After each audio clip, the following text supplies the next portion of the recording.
Minuto Agro, com Aline Araújo da Índigo e convidados especialistas no agronegócio. Olá, bem-vindos a mais um episódio do podcast da Índigo Minuto Agro, questionando o que evoluímos. Eu sou a Aline Araújo da Índigo e hoje trouxemos para vocês o episódio final sobre os desafios da sucessão familiar dentro do agronegócio. Se você não ouviu os episódios anteriores, acesse as nossas plataformas e aproveite. Minuto Agro, com Aline Araújo da Índigo e convidados especialistas no agronegócio. Antes de começar o nosso bate-papo, vamos falar sobre a Índigo? Somos uma empresa de tecnologia que desenvolve soluções para ajudar o produtor a aumentar sua produtividade e rentabilidade através de práticas mais sustentáveis. No Brasil, atuamos em duas frentes: Índigo Safra, solução de crédito ao produtor rural, e Índigo Biológicos, produtos para tornar lavouras mais eficientes e sustentáveis. E em breve teremos novos produtos e serviços desembarcando aqui no Brasil, trazendo ainda mais inovação ao agronegócio brasileiro. Chegamos ao final do nosso especial sobre sucessão familiar e seus desafios. Dessa vez, a conversa é sob a ótica mercadológica de quem mais entende sobre o assunto, consultores especializados em sucessão familiar. E para conversar sobre o assunto com a gente, hoje temos como convidado Franco Camarota, consultor em governança e sucessão familiar para empresas rurais e sócio-diretor de Safras e Cifras, empresa de consultoria especializada em sucessão. Seja muito bem-vindo ao nosso episódio de hoje do nosso podcast Minuto Agro. Oi, Aline, obrigado pelo convite, é um prazer estar aqui com você, falando um pouco do agronegócio, para desmistificar e esclarecer alguns pontos para nossos ouvintes. Bom, e para começar o nosso bate-papo, eu queria que você contasse um pouco do surgimento das Safras e Cifras. Onde vocês viram uma lacuna e perceberam a necessidade de abrir uma consultoria especializada, dentre outras coisas, em sucessão familiar? Bom, Aline, a empresa, então, iniciou em 1990, no sul do país, em Pelotas. Naquele momento, nosso sócio-fundador, Siloter, e sua esposa Rosa, visualizavam algumas lacunas muito fortes no agronegócio. Inicialmente, se envolvia principalmente na questão de gestão econômica e financeira, né, dando suporte aos produtores rurais, trazendo informações para que eles pudessem ter consciência, certeza e tomadas de decisão muito mais alinhada com o seu negócio. Havia uma falta de profissionalização muito grande e o foco efetivamente foi a gestão lá atrás. Progressivamente, é uma característica das Safras e Cifras, nós vamos, como tudo isso é um processo, não é um ato. Então, nós fomos acompanhando a evolução do agro no país, acompanhando todo esse movimento, né, que hoje o agro realmente é o que sustenta, vamos dizer assim, o PIB, né, do Brasil, e chegamos num ponto que para nós é muito interessante, ou seja, como a gente poderia dar suporte, ajudar e profissionalizar as empresas familiares. A empresa familiar nada mais é do que uma relação que envolve família, patrimônio e negócio. E cada dimensão dessas tem suas peculiaridades, tem suas complexidades, e não é pouca coisa. Então, esse é o trabalho que hoje, 2021, nos preocupa muito. Pensar na gestão da continuidade dessas empresas familiares que muito fizeram, muito fazem e ainda tem muito por fazer para o agronegócio do país. E você pode contar um pouco para o nosso ouvinte qual que é a importância de um planejamento sucessório e como ele faz a diferença nos negócios? Eu diria que o planejamento... Primeiro a gente tem que desmistificar um ponto que é importante. Muitas vezes a gente fala em sucessão e a sucessão nos remete à questão de morte, de ausência e tal. E eu acho que esse é um ponto que nós estamos tendo muita maturidade hoje no setor de já superar. Tá? Porque quando a gente fala em planejamento sucessório, a gente fala de fazer uma boa gestão no que se refere ao patrimônio, uma boa gestão no que se refere ao negócio e uma boa gestão no que se refere à família que está ligada com todas essas, efetivamente, relações. Onde são alguns problemas que podem acontecer, né? Perguntavas a diferença. Se a família se estender para dentro do negócio sem regras claras, nós vamos ter problemas.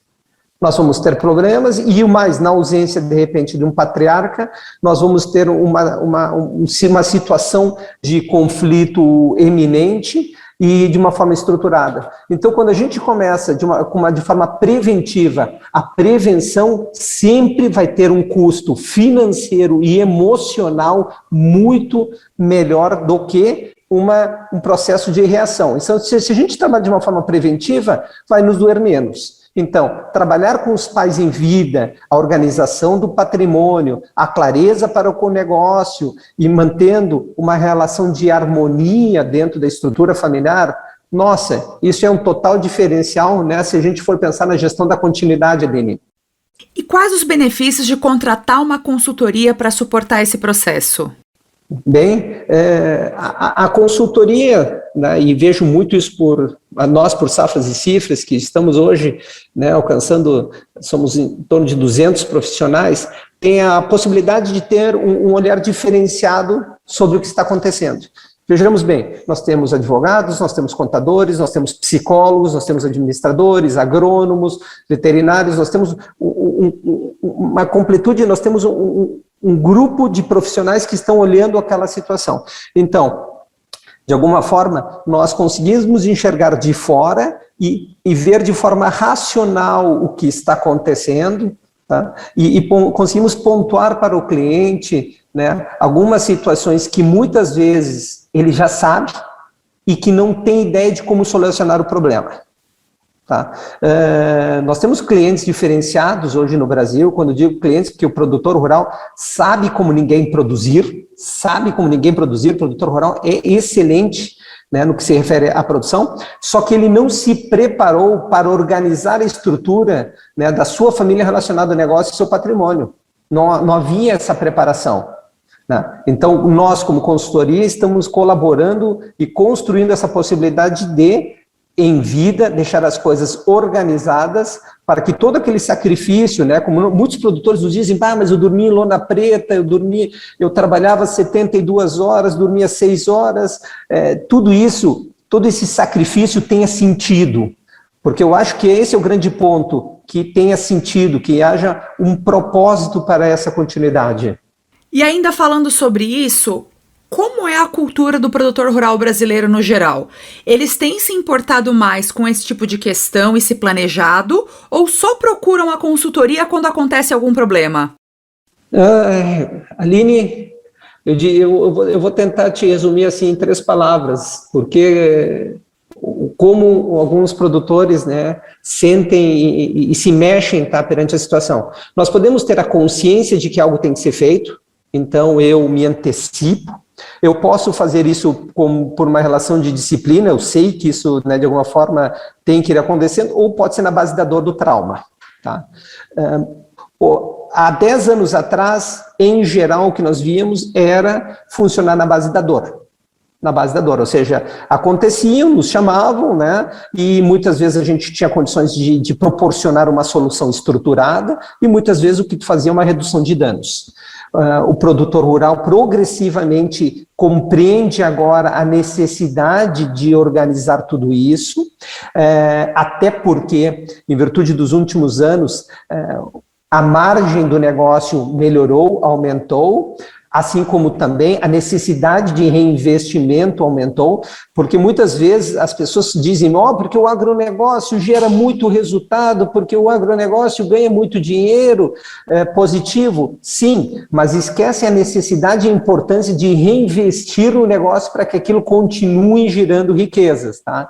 Então, nesse momento, ele está preocupado em sim organizar o patrimônio, em fazer uma gestão tributária, tá, mais eficaz possível, ou seja, sim, temos que respeitar a lei, sim. Agora, como eu faço uma gestão tributária de forma a honrar com meus compromissos, né, otimizando, né, e sendo inteligente nesse processo.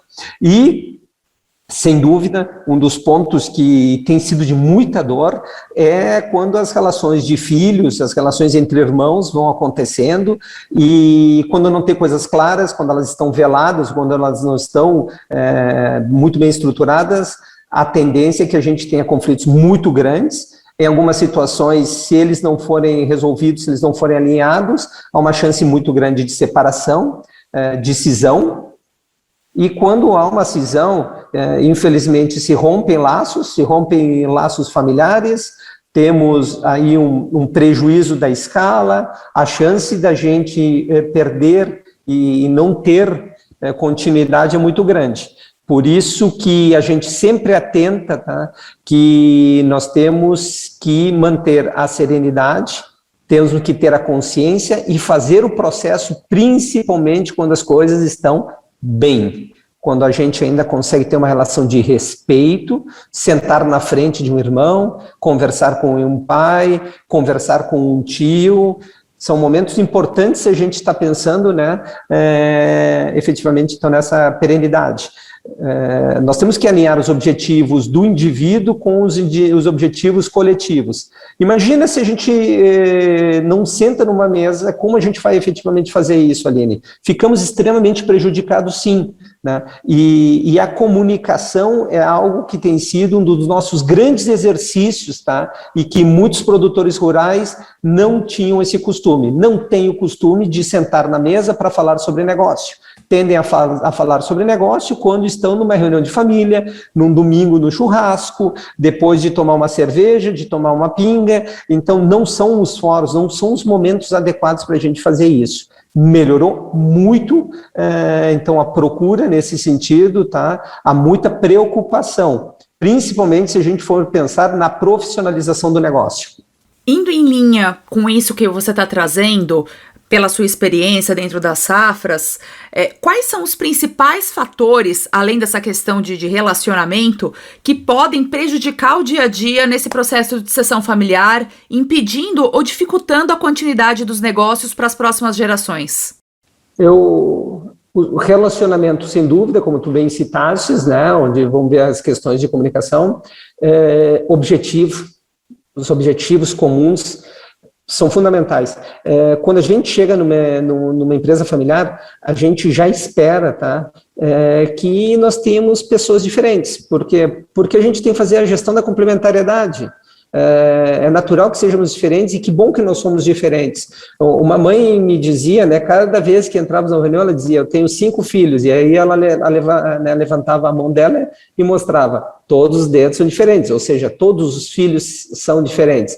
Agora, se a gente tiver um alinhamento no sentido de ter clareza onde nós vamos, fica muito mais fácil de a gente direcionar o barco. Tá? Porque senão o que acontece é o seguinte, né, o barco fica à deriva, para qualquer porto que eu for está ótimo, né?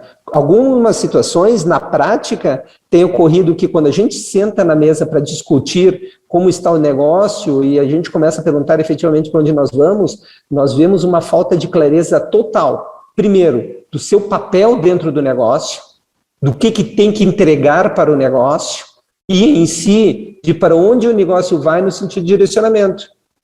Muitos irmãos entram em conflito, muitas vezes, exatamente nesse sentido, e vai ser ainda um pouco pior quando os filhos entram dentro do negócio, onde, se entrar no chavão das gerações, sim, temos interesses diferentes, sim, temos formas de lidar com a vida diferente, e aqui não cabe a nós estar julgando se é certo ou se é errado, mas saber que é diferente, tendo como base a gente tem que organizar tudo isso. E ainda pensando um pouco sobre os desafios, quais são as principais necessidades e solicitações, além, obviamente, da questão da sucessão em si, que acredito que é o fim, mas quais são as principais solicitações das pessoas que procuram pelos serviços de uma consultoria? Eu vou responder essa pergunta pensando nas nossas 4 grandes áreas de atuação. Tá? Primeiro, quando a gente fala numa estrutura patrimonial, nós falamos em proteger o patrimônio tendo regras claras sobre quem entra, como se administra e como se sai efetivamente do negócio. Tá? Isso tem que estar muito bem claro. Se eu estou no negócio, quem está na administração? Se eu quero sair no negócio lá na frente, como o negócio vai me pagar de forma a que não tenha um problema de fluxo de caixa, algo estrutural. Então, temos a questão tributária, que nos últimos 2 anos é presente, é muito presente, né? Eu tenho que fazer o melhor. Quanto melhor for meu planejamento tributário, melhores vão ser efetivamente os meus resultados, honrando meus compromissos, tá? Isso é um ponto-chave dentro da nossa empresa. Então, sim, efetivamente dá para fazer muita coisa. Então, eles sentam na mesa dizendo como é que eu organizo meus impostos, como é que eu posso fazer isso. As dúvidas são incessantes nesse ponto. Depois nós temos a questão que envolve a gestão econômica financeira, que é termos números, temos informações de fechamento de ano agrícola, temos informações de fluxo de caixa, que é algo que efetivamente o negócio quebra por fluxo de caixa, temos uma estrutura de balanço gerencial que consiga, né, dimensionar efetivamente, dar uma foto de quem nós somos, né? Ou seja, e essas informações são importantíssimas para nos direcionar e principalmente nós focamos muito nessas informações voltadas para a família. Porque nós temos familiares que trabalham no negócio, nós temos familiares que não trabalham no negócio, então nós temos que a proximidade é importante. A gente não tem como amar algo que a gente não conhece. Senão o que acaba acontecendo é que na ausência de um pai e de uma mãe, eu estou naquela sociedade efetivamente por causa do meu pai e da minha mãe, e aí que bom, agora, né, agora eu vou tocar minha vida, vou vender tudo, vou aplicar na bolsa, né, que são situações recorrentes. E por último, nos procuram muito na questão da governança, no que se refere a deixar bem claro os papéis de cada um dentro do negócio. Deixar bem claro a remuneração variável, o que eu tenho que entregar, onde estão efetivamente minhas lacunas, meus gaps, onde eu tenho que tecnicamente me aprimorar, questões comportamentais é algo muito presente, tá? Os pais reclamam muito das questões de maturidade e os filhos reclamam muito que os pais não dão espaços, porque meu pai é extremamente dominante, porque meu pai é autoritário, em contrapartida o pai já diz que ele não tem senso de dono.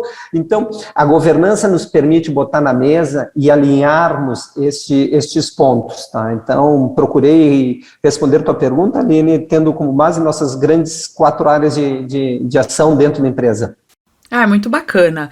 E pensando um pouco sobre um papel de um sucessor e o papel de um herdeiro dentro desse plano aí de sucessão, de que forma vocês trabalham com esses diferentes perfis dentro das consultorias? O Brasil, se a gente pegar o Brasil, não estou nem pegando, né, que nós temos área de atuação na Bolívia, Paraguai, mas pegando o Brasil, é continental. E sendo continental, nós temos etnias, nós temos questões culturais, questões de costumes bem diferentes. Então, quando a gente fala de herdeiro, né, e isso acontece, e eu acho que esse nivelamento que a gente chama, às vezes a gente faz aquela primeira reunião de nivelamento conceitual, onde a gente explica para todos o que está acontecendo. O pior para nós é quando as pessoas não entendem o contexto. Bom, quando eles entendem o contexto de que herdeiros, né, de forma, para simplificar, serão todos os filhos são herdeiros, né, ou seja, daquele pai e da mãe, então terão direito, né, efetivamente, as questões sendo o caso né, de dividendos provindos do patrimônio, a gente separa, bom, eu não trabalho no negócio, eu vou ser um herdeiro. E o sucessor vai ser aquele familiar, ou sendo o caso, exemplificando, vai ser o filho que vai fazer do seu objetivo de vida, do seu direcionamento, o negócio. Ele vai trabalhar no negócio. Ele vai suceder o pai, a mãe, o tio, entendeu? No negócio, dando continuidade. Aí tu vai me dizer, mas um é mais importante que o outro? Não. Nós não podemos pensar dessa forma e pensar, né, que vai haver níveis de importância, não. Porque o herdeiro, né, vai ser um sócio. E eu tenho que preparar aquela pessoa, aquele familiar, para ser um bom sócio. Né? E ser um bom sócio, o que é? É contribuir para que o negócio dê continuidade, sim, recebendo meus dividendos, sim, recebendo parte, né, do lucro, tudo isso é efetivamente combinado, sem haver prejuízo, né? Mas ajudando a pensar o negócio, que esse é o papel de um sócio. Né? Muitas vezes o pessoal entra, não, porque eu sou sócio, entro numa posição meio passiva, não. Nós estamos falando que aqui todos são protagonistas, com papéis diferentes. Sou irmão na família, sou sócio no patrimônio e uma parte dos familiares vão tocar o negócio, outras não. Então, eu sei muito bem o chapéu que eu estou usando e em que momento eu estou usando. Então, isso é um ponto importantíssimo, tá, da gente esclarecer sempre para a família, que nós temos que saber que chapéu nós estamos usando, que não por eu ter o sobrenome eu vou entrar no negócio fazendo do jeito que eu quero. Não, peraí, não é bem assim que funciona. Aí sim que a gente vai gerar um problema bastante sério no negócio. Inclusive, nós temos belíssimas estruturas montadas que, como ponto de atenção, a gente já disse, olha, se vocês não tiverem clareza na entrada de filhos dentro do negócio, isto aqui vai ser um problema. Ah, mas hoje eles são adolescentes e tal. Não, ótimo. Mas o ponto de atenção tem que estar aí. A gente não pode baixar a guarda quando a gente está falando de planejamento sucessório, porque a gente está falando de um processo. As pessoas crescem, as pessoas se desenvolvem, vão tendo interesses diferentes, vão casando, vão tendo filhos, vão convivendo com outras pessoas, né? Temos as relações de agregados. Então, nós temos que compreender esta complexidade, Aline. E como que funciona o trabalho da consultoria, desde o momento da chegada até o cliente e o final do contrato? Depois de finalizada a sucessão, vocês continuam auxiliando esses clientes? Como que funciona? Tem um tempo médio de duração da consultoria? Bom, o nosso trabalho, ele inicia por um mapeamento, né? Nós temos que ter clareza de onde nós estamos e quais são os objetivos daquela família empresária. Né?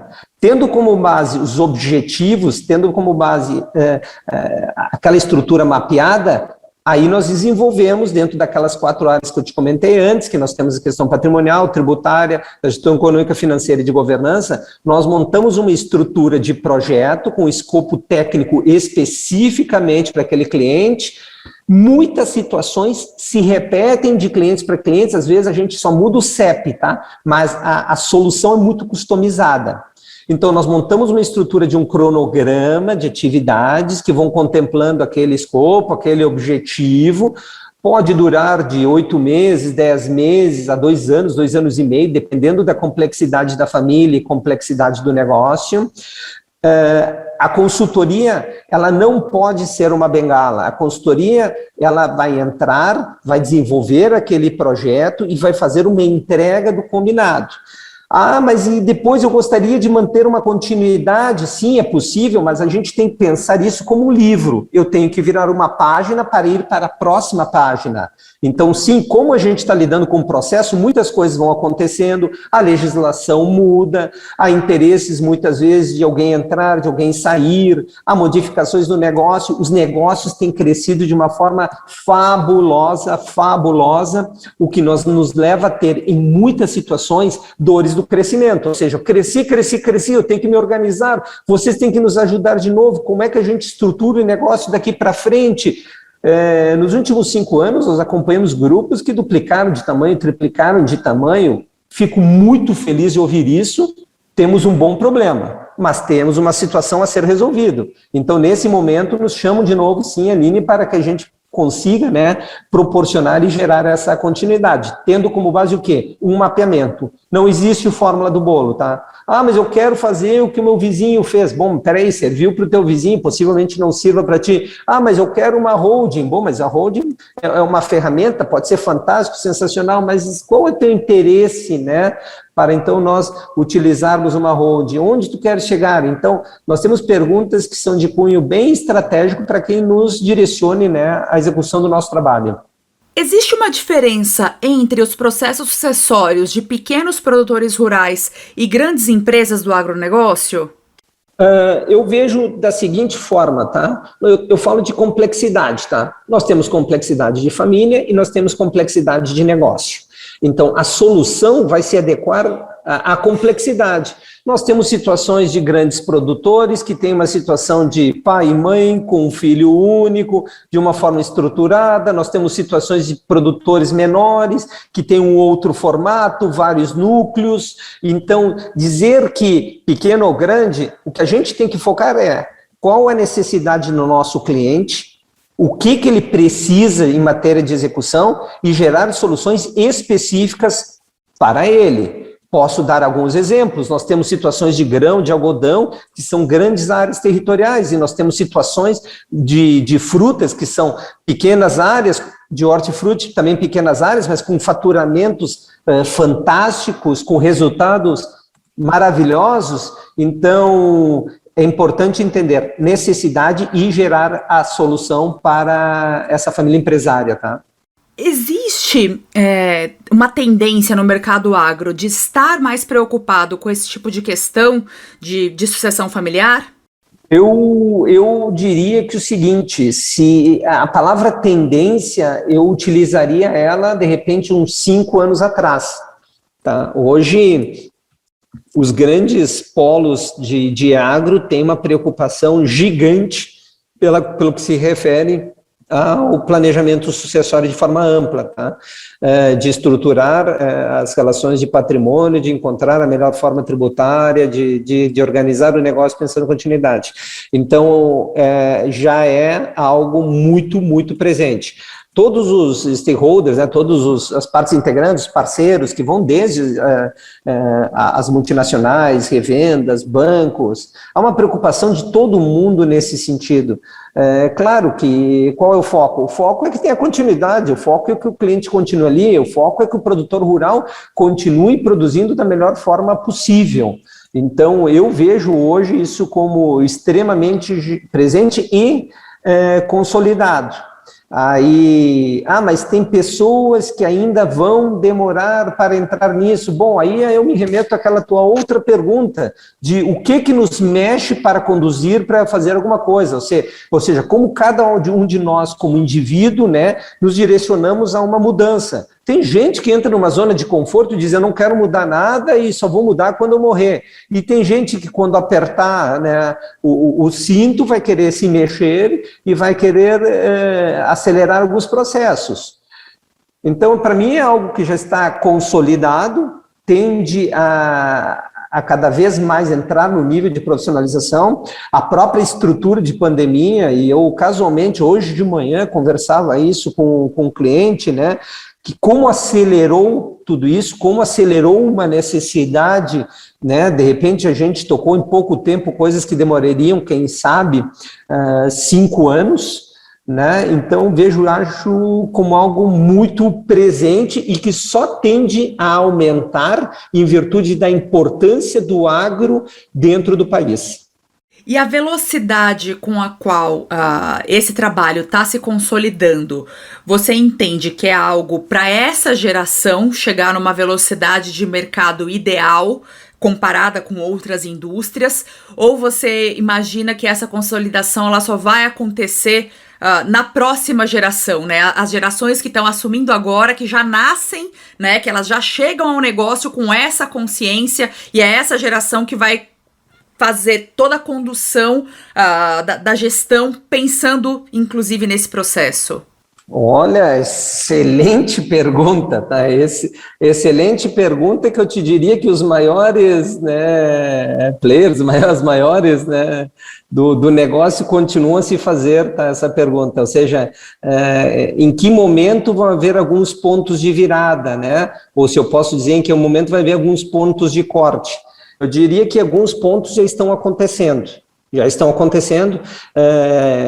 Aqueles patriarcas que fizeram grandes aberturas agrícolas, né, e já estão, de repente, com seus 70, 80 anos em algumas regiões, né, e já vai acontecendo. A geração que veio logo na sequência já pegou, vamos dizer assim, uma estrutura produtiva, né, já elaborada ou em elaboração. E cabe agora melhorar o formato de gestão, proporcionando, sim, né, um outro nível de governança. Tu perguntou se esta geração, né, vai ter condições de fazer isso, eu te diria que a gente já está tendo casos de integrantes desta geração que estão levando adiante, porque encontraram isto como seu propósito de vida, tá? Como seu propósito de vida. Também ressalto que em algum momento nós vamos ter, se já não temos, né, lacunas em matéria de lideranças. de lideranças.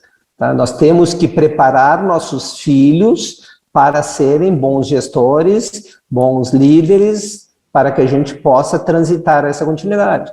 Se a gente esperar décadas para nos movimentar, nós vamos ter um problema estrutural muito grande, Aline, muito grande.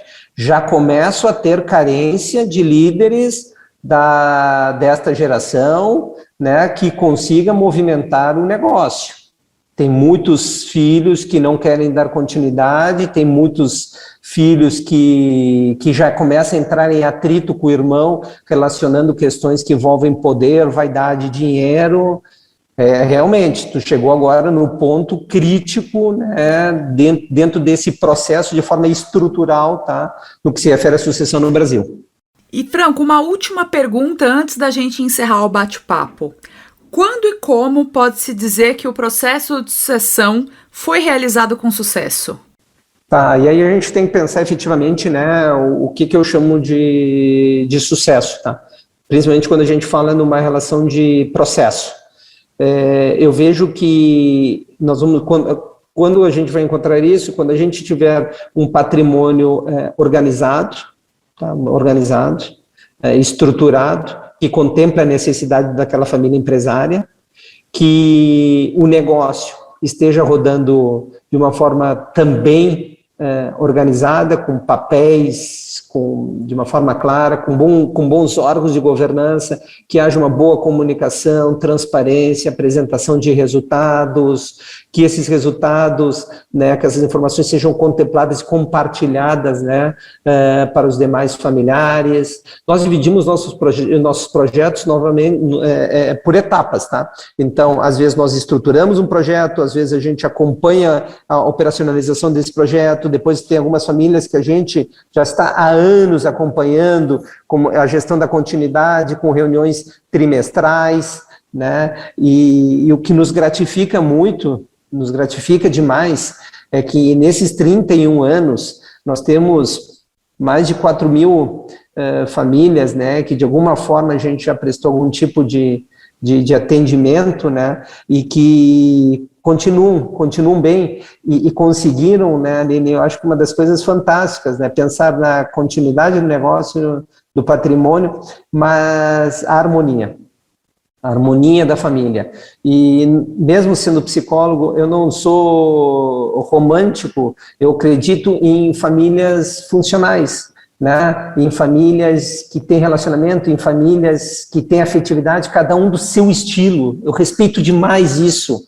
Né? Não existe aquela família doriana, né, que tem happy day, todo mundo acorda bem e tal. Nós temos famílias que têm que ser felizes, cada um do seu estilo, e a gente prega muito isso. Então, o sucesso vai estar negócio rodando bem, patrimônio organizado, né, e aquela família, né, conseguindo, né, conviver com laços afetivos realmente, né, estreitos. Muito boa a reflexão, né? Esse foi o nosso episódio de hoje do Minuto Agro. Eu espero que vocês tenham gostado. Obrigado, ouvinte, por nos acompanhar até aqui. E, Franco, muito obrigada pela participação. Nossa conversa foi ótima. Bom, nós que agradecemos como Safras e Cifras, Aline, e espero para todos vocês, né, que tenham aproveitado e façam bom uso disso, né, e continuem apoiando, né, o agro, né, que tem ainda muito para dar. Muito obrigada. Com isso, chegamos ao fim do episódio de hoje do nosso podcast Minuto Agro. Eu espero que vocês tenham gostado. Este episódio teve produção e colaboração técnica de roteiro e de pauta do super time de comunicação da Índigo. Nos siga em todas as plataformas digitais para não perder nenhum episódio. E também as nossas redes sociais. Está no ar o nosso canal do YouTube, uma websérie muito especial, Índigo em Campo, que conta a rotina do nosso time no processo do lançamento do nosso biológico Índigo Simplex. E lembre-se, precisando aumentar a rentabilidade e a produtividade da sua lavoura, simplifica, fala com a Índigo. Terminamos aqui mais um episódio do podcast Minuto Agro. Esperamos você no próximo. Você ouviu Minuto Agro. É questionando que evoluímos. Seu podcast da Índigo. Ouça em todas as plataformas digitais.